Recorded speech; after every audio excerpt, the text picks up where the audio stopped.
un bout de papier qui tombe par terre. C'est un éco-délégué qui meurt. T'arrêtes un peu. Tu racontes vraiment n'importe quoi. C'est pas du tout ça le rôle d'un éco-délégué. Moi, je voulais être éco-délégué pour apporter ma pierre à l'édifice. Et tu prends quoi comme pierre? Quelle taille? Quelle matière? Tu veux pas développer un peu? C'était juste s'impliquer de manière concrète dans la vie du lycée. Ça nous permet de mieux connaître le personnel du lycée, par exemple le jardinier, les cuisiniers, l'administration, le personnel en général. Moi ça va.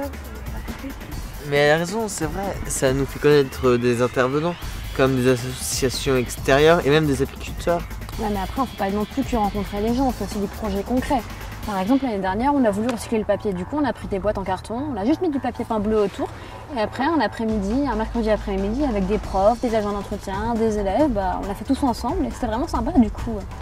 Puis même aussi, par exemple, l'année dernière, j'ai eu l'idée d'un potager. Et cette année, ça y est, il est en cours. Puis peut-être que du coup, après, en octobre, à la rentrée, on aura des légumes, peut-être même en juin, on ne sait pas, on verra. Et après, on a aussi voulu changer toutes les lampes. Du coup, il a fallu compter tous les néons.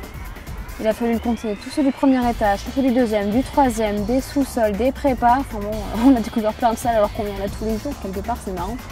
Puis même du coup après, on a appris à changer les ampoules, c'était marrant quoi. Être éco-délégué, c'est être force de proposition. Avec les projets qu'on réalise, on acquiert de nombreuses compétences. Oui, en effet, moi, j'ai appris à faire des affiches et à réaliser des films, et aussi à écrire dans le journal du lycée. Et quand je suis arrivée dans le lycée, il n'y avait rien qui se faisait, il n'y avait pas de tri, pas de recyclage. Maintenant, on fait des efforts et on a pris différentes poubelles. Et tout ça, ça continuera quand on aura quitté l'établissement.